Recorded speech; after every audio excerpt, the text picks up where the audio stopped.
Hello students, are के class 8 में आपका स्वागत है। अब हम 10th क्लास साइंस पढ़ेंगे और 10th क्लास साइंस के अंदर वो भाग पढ़ेंगे जो फिजिक्स का भाग है। जो बच्चों के लिए कठिनाई की जो सबसे बड़ी प्रॉब्लम है वो साइंस के अंदर फिजिक्स का भाग है और वो भाग है आपके पास में लेसन 9, 10, 11। तो आपके पास में हम जो अध्याय है आपके पास में लेसन है 9वां, 10वां और 11वां, उसको सरल और इजी तरीके से समझेंगे। तो आपके पास में जो लेसन है वो आपके पास में है 9वां प्रकाश। तो अब आपके पास में इस प्रकाश लेसन के अंदर फर्स्ट जो पॉइंट आता है वो आता है आपके पास में प्रकाश। क्या आता है? प्रकाश, लाइट। प्रकाश होता क्या है? प्रकाश होता क्या है? तो हम सभी जानते हैं कि प्रकाश क्या होता है। तो इसकी डेफिनेशन बता रहा हूं आपको कि वह साधन जिसकी सहायता से वस्तुओं को देखा जाता है। जिसकी सहायता से क्या किया जाता है? वस्तुओं को देखा जाता है। क्या कहलाता है? प्रकाश कहलाता है। अब आपके पास में जो प्रकाश होता है, प्रकाश की जो चाल होती है वो कितनी होती है? 3 × 10⁸ मीटर पर सेकंड होती है। प्रकाश की जो चाल होती है वो क्या होती है? 3 × 10⁸ मीटर पर सेकंड होती है। तो प्रकाश की डेफिनेशन हो गई। प्रकाश कहते किसे हैं? वह साधन जिसकी सहायता से वस्तुओं को देखा जाता है। क्या कहलाता है? प्रकाश कहलाता है। अब आपके पास में प्रकाश की डेफिनेशन तो हमारी समझ में आ गई, पर प्रकाश बनता कैसे? प्रकाश बनता कैसे है? तो आपके पास में जो प्रकाश होता है वो अति सूक्ष्म कणों से मिलकर बना होता है। अति सूक्ष्म कणों से मिलकर बना होता है। इन अति सूक्ष्म कणों को क्या कहते हैं? प्रकाश पुंज कहते हैं। क्या कहते हैं? प्रकाश पुंज। तो ध्यान देना भाई, जो प्रकाश होता है वो आपके पास में अति सूक्ष्म कणों से मिलकर बना होता है और इन अति सूक्ष्म कणों को क्या कहते हैं? प्रकाश पुंज कहते हैं। अब आपके पास में प्रकाश पुंज, एक पुंज यहां है और एक पुंज यहां है। प्रकाश पुंज को मिलाने वाली जो रेखा होती है वो क्या कहलाती है? प्रकाश किरण कहलाती है। क्या कहलाती है? प्रकाश किरण। प्रकाश पुंजों को मिलाने वाली रेखा प्रकाश किरण कहलाती है। और आपके पास में जो प्रकाश किरणों का जो समूह है उसे क्या कहते हैं? किरण पुंज कहते हैं। क्या कहते हैं? किरण पुंज कहते हैं। तो ये हो गया आपके पास में प्रकाश के बारे में थोड़ा सा जिक्र। तो अब इससे अगले वाला इस अध्याय के अंदर, इस लेसन के अंदर जो टॉपिक है वो है प्रकाश का परावर्तन। प्रकाश का परावर्तन क्या होता है? प्रकाश परावर्तन के नियम क्या है? प्रकाश परावर्तन किस कारण से होता है? प्रकाश परावर्तन के अंदर कौन कौन से मान परिवर्तित होते हैं? इन सब के बारे में अभी हम अध्ययन करेंगे। तो आपके पास में जो अगला पॉइंट है प्रकाश का परावर्तन क्या है? प्रकाश का परावर्तन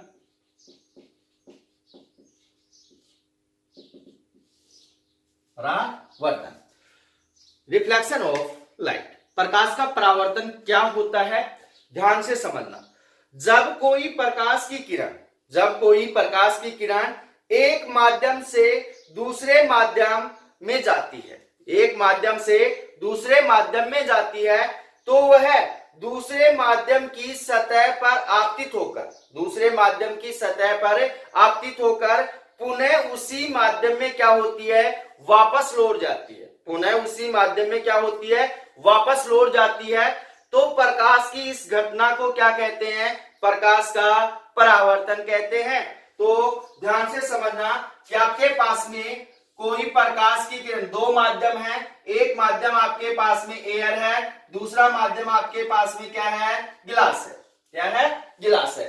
तो आपके पास में दो माध्यम है, एक माध्यम एयर और दूसरा क्या है? गिलास है। तो आपके पास जब प्रकाश की किरण एक माध्यम से एक माध्यम से दूसरे माध्यम में जाती है, दूसरे माध्यम में जाती है, तो वह दूसरे माध्यम की जो पृथककारी जो सतह है, जो पृथककारी सतह है, उस सतह से वापस उसी माध्यम में क्या होती है, लौट जाती है। तो प्रकाश की इस घटना को क्या कहते हैं, प्रकाश का परावर्तन कहते हैं। अब आपके पास में प्रकाश परावर्तन के अंदर तीन चीजें होती हैं, प्रकाश परावर्तन के अंदर तीन चीजें होती हैं। ये आपके पास में कौन सी किरण है, आपतित किरण है, आपतित किरण। और ये आपके पास में क्या है, कौन सी किरण है, परावर्तित किरण है, परावर्तित किरण। और आपके पास में ये क्या है, दोनों किरणों को विभाजित करने वाली जो रेखा है वो क्या है, आपके पास में अभिलंब बोलते हैं इसको, क्या बोलते हैं, अभिलंब। तो ये हो गया आपके पास में अभिलंब। तो अब इससे अगले वाला जो टॉपिक है वो आपके पास प्रकाश परावर्तन के नियम। तो अगला जो टॉपिक है वो है प्रकाश परावर्तन के नियम, प्रकाश परावर्तन के नियम। तो प्रकाश परावर्तन के कौन कौन से नियम होते हैं, ध्यान देना कि आपके पास में प्रकाश परावर्तन के अंदर, यहां ध्यान देना कि पहला नियम क्या कहता है कि प्रकाश परावर्तन के अंदर आपतन कोण तथा परावर्तन कोण आपस में क्या होते हैं, समान होते हैं। तो अब आपतन कोण क्या होता है, परावर्तन कोण क्या होता है, अभी बता रहा हूं आपको। तो आपके पास में प्रकाश परावर्तन के अंदर जो पहला नियम है वो आपके पास में कि आपतन कोण बराबर क्या होता है, परावर्तन कोण होता है। ये क्या हो गया, आपके पास में पहला नियम हो गया, क्या हो गया, पहला नियम हो गया। अब उससे आगे यहां पे ध्यान देना कि आपतन कोण किसे कहते हैं और परावर्तन कोण किसे कहते हैं।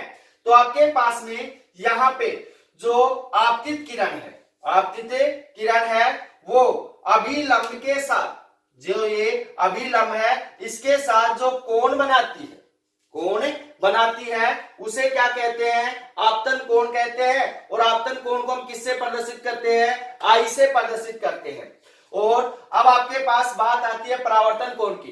तो आपके पास परावर्तित किरण, परावर्तित किरण अभिलंब के साथ जो कोण बनाती है उसे क्या कहते हैं, परावर्तन कोण कहते हैं। क्या कहते हैं, परावर्तन कोण कहते हैं।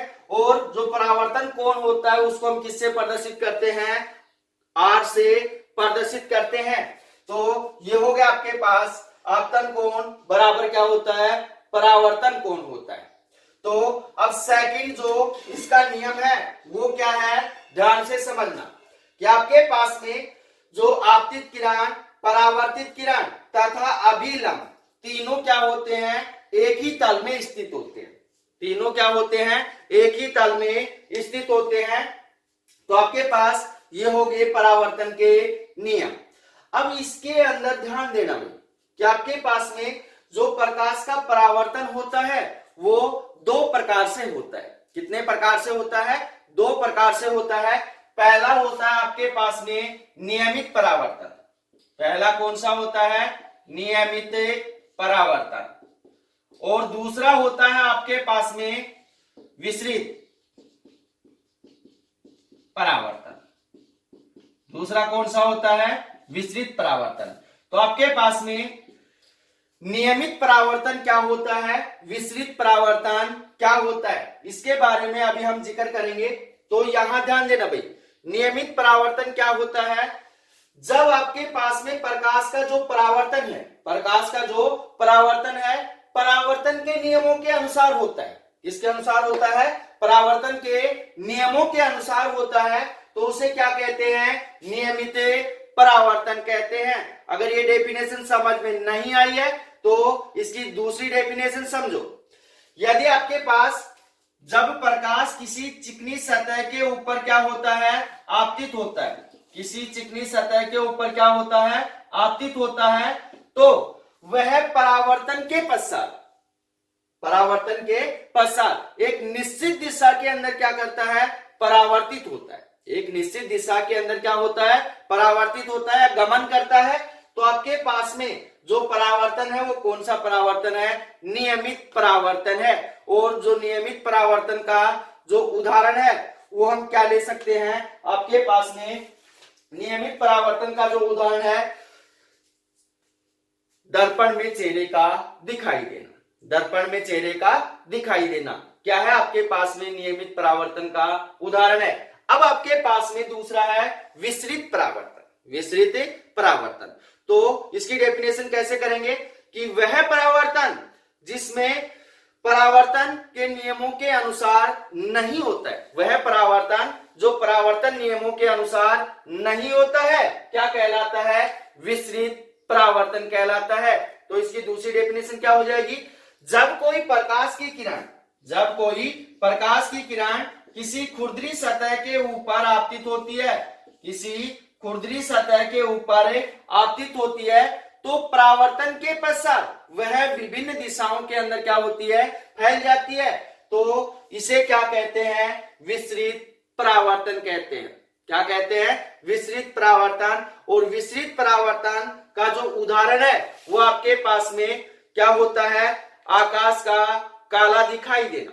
जो आकाश हमें काला दिखाई देता है वो किसके कारण दिखाई देता है? विसरित परावर्तन के कारण दिखाई देता है। और आपके पास में अखबार पढ़ना, वो भी किसके कारण होता है? विसरित परावर्तन के कारण ही होता है।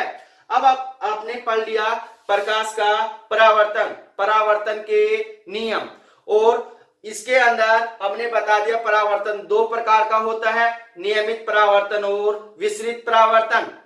अब इसके अंदर यहां ध्यान देना कि आपके पास में प्रकाश परावर्तन की घटना के अंदर प्रकाश की जो किरणें हैं उनका क्या क्या परिवर्तित होता है, क्या क्या परिवर्तित नहीं होता है। अब आपके पास में आवर्ती तरंगदैर्घ्य और आपके पास क्या परिवर्तित हो जाएगी? चाल में कोई परिवर्तन नहीं होगा, परंतु जो तीव्रता है वो क्या होती है? पृष्ठ की प्रकृति के अनुसार परिवर्तित हो जाती है। तो ध्यान देना भैया यहाँ पे कि आपके पास में प्रकाश परावर्तन की घटना के अंदर प्रकाश किरण की आवर्ती चाल तरंगदैर्घ्य में कोई परिवर्तन नहीं होता है, परंतु जो तीव्रता है वो प्रकाश की पृष्ठ की प्रकृति के अनुसार क्या हो जाती है? परिवर्तित हो जाती है। यदि पृष्ठ चिकना है तो परावर्तन कौन सा होगा, और पृष्ठ कैसा है? खुरदरा है, तो परावर्तन कौन सा होगा? तो आपके पास में ये हो गया प्रकाश परावर्तन। अब इससे अगले वाला जो टॉपिक है वो है आपके पास में समतल दर्पण।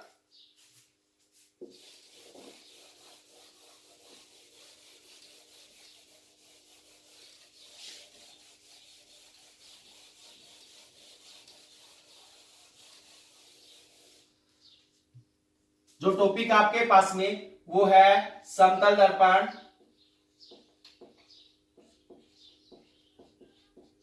समतल दर्पण किसे कहते हैं? डेफिनेशन पूछी जाती है कि समतल दर्पण किसे कहते हैं, तो ध्यान से समझना भाई। जब किसी समतल कांच के टुकड़े, मान लिया आपके पास में कोई समतल कांच का टुकड़ा है, उसके एक पृष्ठ पर क्या कर दी जाए? पॉलिश कर दी जाए, तो बना हुआ जो दर्पण है वो क्या कहलाता है? समतल दर्पण कहलाता है। क्या कहलाता है? समतल दर्पण कहलाता है। अब आपके पास में ये कोई समतल दर्पण है, इसके एक पृष्ठ पर क्या कर दी जाए? पॉलिश कर दी जाए, तो बना हुआ जो दर्पण है कौन सा दर्पण है? समतल दर्पण है। अब 10th क्लास बोर्ड एग्जाम में क्या क्वेश्चन आता है कि समतल दर्पण की वक्रता, त्रिज्या और फोकस दूरी कितनी होती है? तो यहाँ पे ध्यान देना कि समतल दर्पण की वक्रता, त्रिज्या और फोकस दूरी कितनी होती है? अनंत होती है। कितनी होती है? अनंत होती है। अब इसी में जो अगला टॉपिक है वो है समतल दर्पण से प्रतिबिंब का निर्माण। समतल दर्पण से प्रतिबिंब का निर्माण।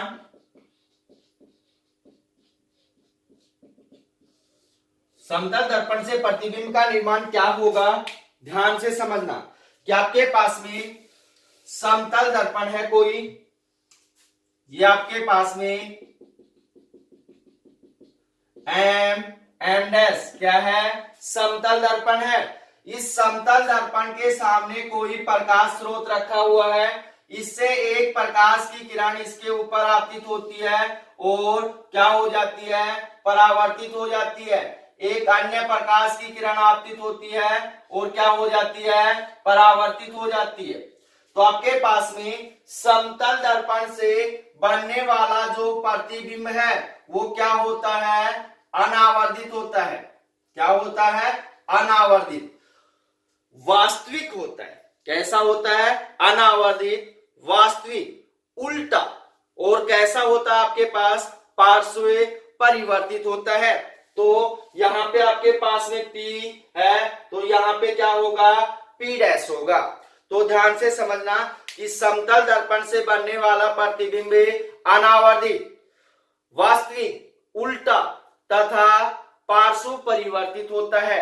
अनावर्धित क्या होता है उसको ध्यान से समझ लो कि आपके पास ये पेन है, इसको समतल दर्पण के सामने लेके जा रहे हैं। इसकी लंबाई कितनी है आपके पास में, मान लिया 1 फुट है, तो आपके पास इसकी लंबाई के अंदर कोई परिवर्तन नहीं होगा, कोई परिवर्तन नहीं होगा।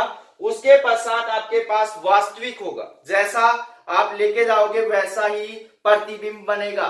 उसके पश्चात होगा उल्टा, उल्टा हो जाएगा। और कैसा होगा, अनावर्धित होगा। अनावर्धित का मतलब क्या होता है उसको ध्यान से समझना कि आपके पास में मैं बोर्ड के ऊपर क्या लिख रहा हूं, P लिख रहा हूं। क्या लिख रहा हूं, P।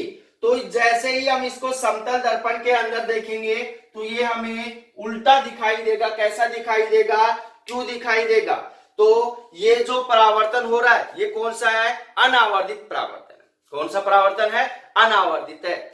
जैसे हम समतल दर्पण के सामने खड़े होते हैं तो हमारे चेहरे का जो बायां भाग है वो दायां और दायां भाग है वो बाईं तरफ क्या होता है, दिखाई देता है, उल्टा दिखाई देता है। ठीक है, तो आपके पास यहाँ अनावर्धन का मतलब होता है उल्टा दिखाई देना।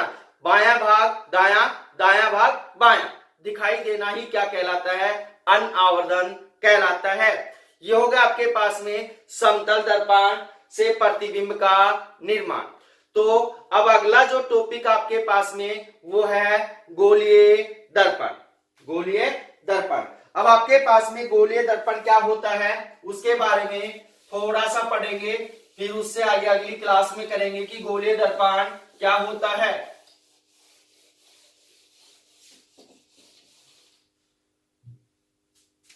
अगला जो टॉपिक आपके पास में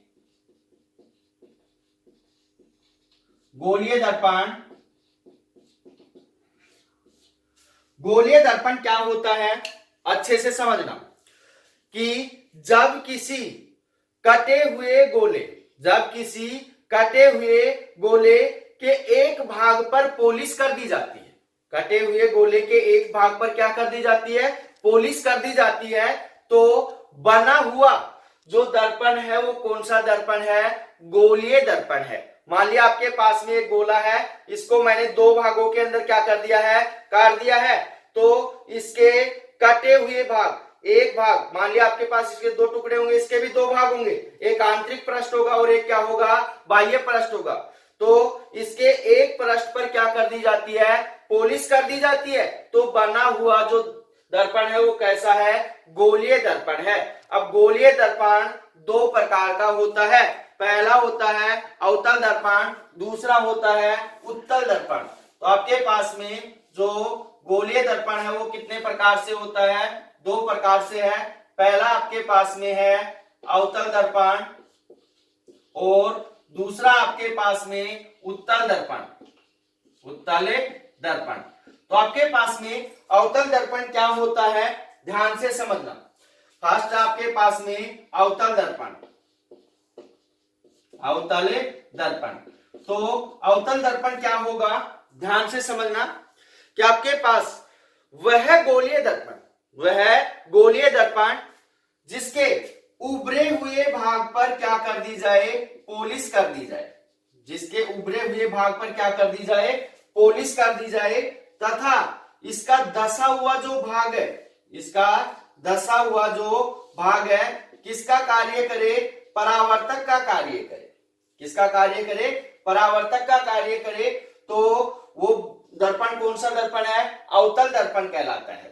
अब आपके पास में अवतल दर्पण को अभिसारी दर्पण भी कहते हैं। अभिसारी दर्पण, अवतल दर्पण को अभिसारी दर्पण क्यों कहते हैं, क्योंकि अवतल दर्पण के ऊपर आपतित होने वाली सभी प्रकाश किरणों को अवतल दर्पण क्या करता है, एक बिंदु के ऊपर क्या कर देता है, एकत्रित कर देता है। तो जो आपके पास में अवतल दर्पण है उसको क्या कहते हैं, अभिसारी दर्पण भी कहते हैं। क्यों कहते हैं, क्योंकि अवतल दर्पण पर आपतित होने वाली प्रकाश किरणें परावर्तन के पश्चात एक बिंदु के ऊपर क्या हो जाती हैं, एकत्रित हो जाती हैं या एक बिंदु पर जाकर मिलती हैं। इस कारण से अवतल दर्पण को क्या कहते हैं, अभिसारी दर्पण भी कहते हैं। सेकंड आपके पास में है उत्तल दर्पण। उत्तल दर्पण, तो आपके पास में उत्तल दर्पण क्या होगा, ध्यान से समझना कि जब किसी गोलीय दर्पण के उभरे किसी धसे हुए भाग पर क्या कर दी जाए, पॉलिश कर दी जाए। धसे हुए भाग पर क्या कर दी जाए, पॉलिश कर दी जाए। और जो उसका उभरा हुआ भाग है, जो उसका उभरा हुआ भाग है वो किसका कार्य करे, परावर्तक का कार्य करे। तो बना हुआ जो दर्पण है कैसा है, उत्तल दर्पण है। तो बना हुआ जो दर्पण होगा कैसा होगा, उत्तल दर्पण होगा। तो यहां पे ध्यान देना भाई, उत्तल दर्पण को अपसारी दर्पण भी कहते हैं। क्या कहते हैं, अपसारी दर्पण। क्यों कहते हैं, क्योंकि जब प्रकाश किरणें उत्तल दर्पण के ऊपर आपतित होती हैं तो परावर्तन के पश्चात उत्तल दर्पण इन प्रकाश किरणों को क्या कर देता है, फैला देता है। क्या करता है, फैला देता है। तो इस कारण से उत्तल दर्पण को क्या कहते हैं, अपसारी दर्पण भी कहते हैं। जब इन प्रकाश किरणों को पीछे की ओर बढ़ाया जाता है तो ये क्या होती है, मिलती हुई प्रतीत होती हैं। तो ये हो गया आपके पास में गोलीय दर्पण। अब गोलीय दर्पण के बारे में अगली क्लास में आगे और बात करेंगे। तो मिलते हैं अगली क्लास में। तब तक अपने YouTube चैनल को लाइक कीजिए, अपने दोस्तों के साथ शेयर कीजिए, सब्सक्राइब कीजिए। धन्यवाद।